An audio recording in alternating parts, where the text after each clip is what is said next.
Bonjour à tous et bienvenue sur Architecte de la Lumière. Aujourd'hui, on va régler un débat qui commence sérieusement à sentir le fixateur périmé. La photographie numérique, c'est de la triche. Avec Photoshop et l'IA, c'est même plus de la photo. Ah, l'argentique. Ça, c'était authentique. Ça avait une âme.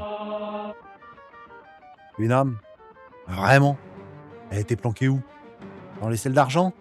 L'authenticité, elle venait de l'obligation d'attendre 3 semaines pour découvrir que tonton Gérard avait fermé les yeux sur toutes les photos de vacances, ou que vous aviez la sangle qui passait dans un coin de l'objectif invisible dans le viseur. Une âme donc. Ouais, sans doute. Bon, soyons clairs, aujourd'hui on va démolir ce mythe. L'éparpiller dans les selles d'argent et le tout sans prendre de gants, même blancs. Mais avant ça, j'aimerais vous parler d'un petit détail. 80% des spectateurs de la chaîne ne sont pas abonnés et ratent une partie des vidéos. C'est dommage. Alors abonnez-vous, ça me donne des brouettes de photons pour continuer à vous proposer des vidéos. Likez la vidéo, ça permet aussi à d'autres de la voir. Et puis activez la cloche pour ne pas louper la prochaine.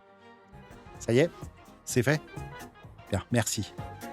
Et maintenant, passons aux choses sérieuses, ou pas tant que ça. L'objectif de cette vidéo est simple et en 2 temps. Premièrement, je vais vous prouver que la photographie numérique reste fondamentalement de la photographie, sans discussion possible. Et en 2e temps, je vais vous justifier que l'argentique et le numérique, c'est la même pratique. La seule, l'unique différence majeure, ce n'est pas l'âme, ce n'est pas l'authenticité, c'est la gestion du temps. Et ouais, rien de plus. Pour aborder ça en toute objectivité, on va mettre de côté la nostalgie et on va se concentrer sur les 2 étapes immuables de la photo. L'étape de la capture, le moment où on prend la photo, l'étape du développement, tirage, le moment où on finalise l'image et qu'elle se révèle au lecteur. Et vous allez voir, c'est la même chose pour les 2 approches. Sauf que l'une des 2 sent nettement moins le vinaigre. Ok, vous êtes prêts? On est parti. Le cœur de la photo, qu'on soit en 1925 ou en 2025, c'est de faire quoi? Simple, c'est inclus dans le mot. Photographie. C'est d'écrire avec la lumière. Et pour ça, on a 3 couleurs de stylo.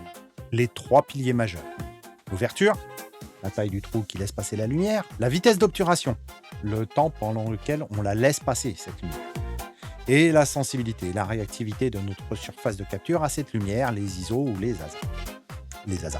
C'est le fameux triangle d'exposition.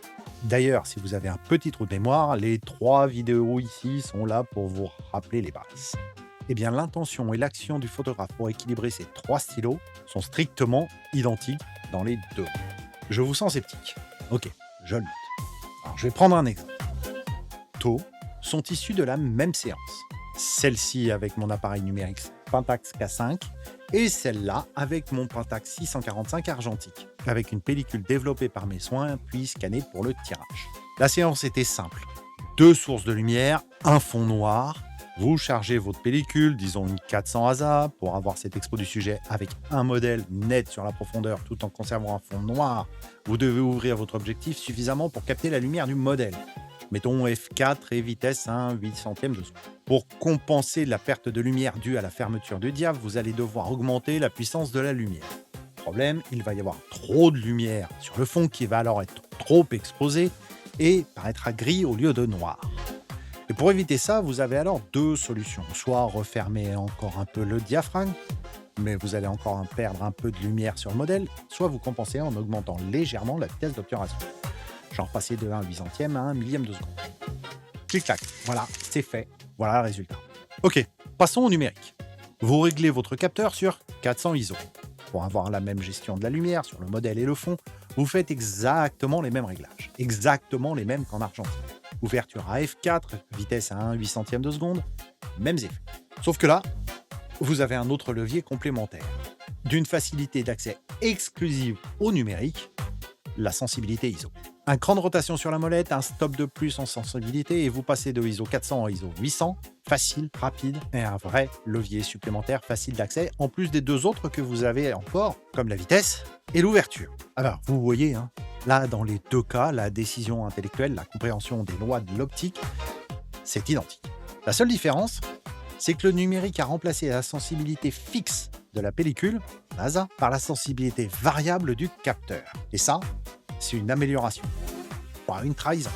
Wow. Bon, on a déjà fait un grand pas dans le sujet, là. Si vous n'êtes pas d'accord avec tout ce qui précède, dites-le moi en commentaire, on en discutera. Mais c'est à ce moment-là que vous me dites: D'accord, mais la retouche, l'IA, on déforme la réalité, c'est plus vraiment de la photo, c'est plus que du graphisme. L'argentique, c'était pur, authentique, l'image sortie de l'appareil était finale. Rien à faire de plus, on construisait la photo derrière le boîtier, pas derrière l'écran de l'ordi. Wow, on se calme, on respire. Et là, je vais peut-être en choquer certains, hein, mais tant pis. Je vais le dire cash, ça, c'est le plus gros mythe de l'histoire de la photo. Et pourtant, il y en a eu quelques-uns. Croire que l'argentique était pur, c'est comme croire que les concerts de rock des années 70 étaient calmes et sobres. Hein? Vous n'y croyez pas? Ah, vous avez raison. Eh bien, pour la photo, c'est pareil. La photographie argentique n'a jamais été un processus pur. Le développement en chambre noire, ce n'était pas juste un bain chimique, c'était déjà de la retouche. Le tirage sous l'agrandisseur posté au-dessus du négatif développé, c'était déjà de la retouche. Je vais prendre un exemple. On va prendre un dieu de la photo. Ansel Adams. Je vous en ai déjà parlé un peu dans cette vidéo sur le Zone System. Ce type, c'était un maître du paysage, réputé pour son travail méticuleux sur le terrain derrière son appareil, mais également en chambre noire. Sur le terrain, il réglait son appareil en tenant compte du fameux Zone System, puis au développement, il faisait en sorte de baigner ses pellicules sur un process bien défini et correspondant exactement à ce qu'il cherchait à obtenir. Et sa touche ultime, c'était au tirage. Il pratiquait abondamment le dodge and burn pour régler les différentes zones de luminance selon sa vision de l'ensemble. Ah oui, ça existe encore dans nos outils actuels là. Bon, ok, c'est quoi ce charabia dodge and burn? Ben, c'est simple, et ça se faisait à l'époque au tirage.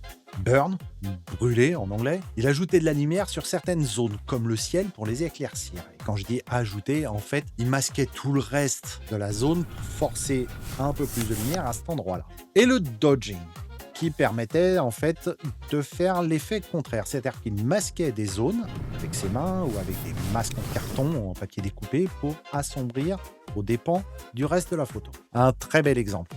Sa photo Moonrise Hernandez. Ce ciel noir dramatique là, sur le négatif original, il était tout gris et plat, mais parfaitement équilibré déjà par le Zone System.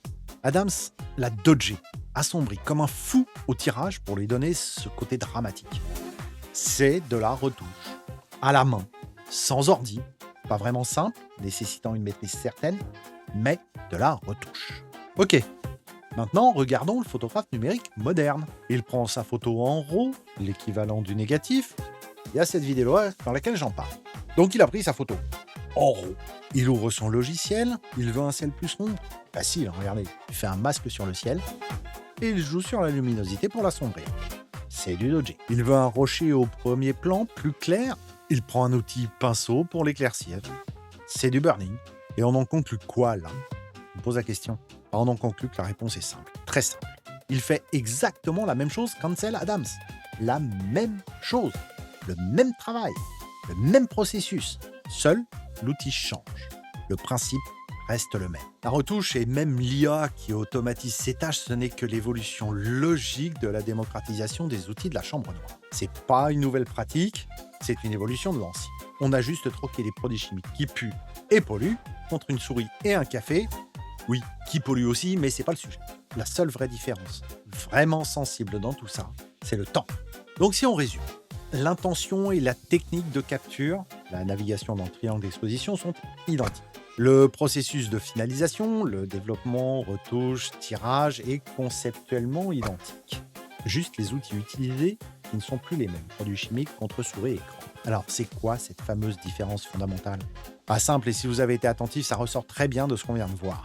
C'est le temps nécessaire à la réalisation du cycle complet, depuis la prise de vue jusqu'à la mise sous cadre sur le mur. En argentique, prise de vue, la première de la pellicule, attendre de finir la pellicule 12, 24 ou 36 poses, ça peut être long. Attendre encore, non parce que le développement chimique, ça dure un petit peu, c'est pas immédiat. Encore attendre le temps de faire le tirage, soit en boutique, soit soi-même. Le temps de tirage, plus les différents bains, plus le séchage, on attend. Et si c'est raté, vous le savez plusieurs jours plus tard. Trop tard. pour corriger un point particulier sur une prise de vue. Et sur la première, en plus, c'est encore plus long. Si, la première que vous avez faite sur la péloche, là, rappelez-vous. En numérique, ah, prise de vue, la première de la carte mémoire. Résultat instantané ou presque sur écran. Prise de vue corrigée. Bah oui, on a regardé l'image, on s'est dit, ah, il y a ici à régler, ça à régler. C'est raté, vous le savez dans la seconde. Vous ajustez, vous recommencez. Facile, rapide. Le numérique n'a pas changé la nature de la photographie.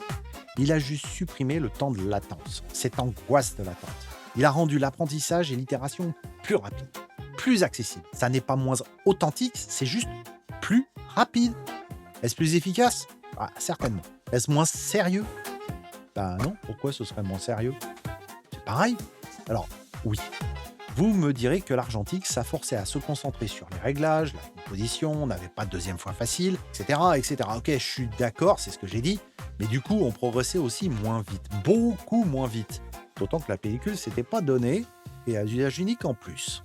En revanche, en numérique, si la carte mémoire est bien assez grande et la batterie assez chargée, on peut avoir tendance à appuyer sur le déclencheur, parfois complètement au hasard, en rafale, sans réfléchir vraiment et se retrouver avec 300 prises de vue, alors qu'en argentique, on en aurait fait seulement 2 ou 3. C'est une réalité.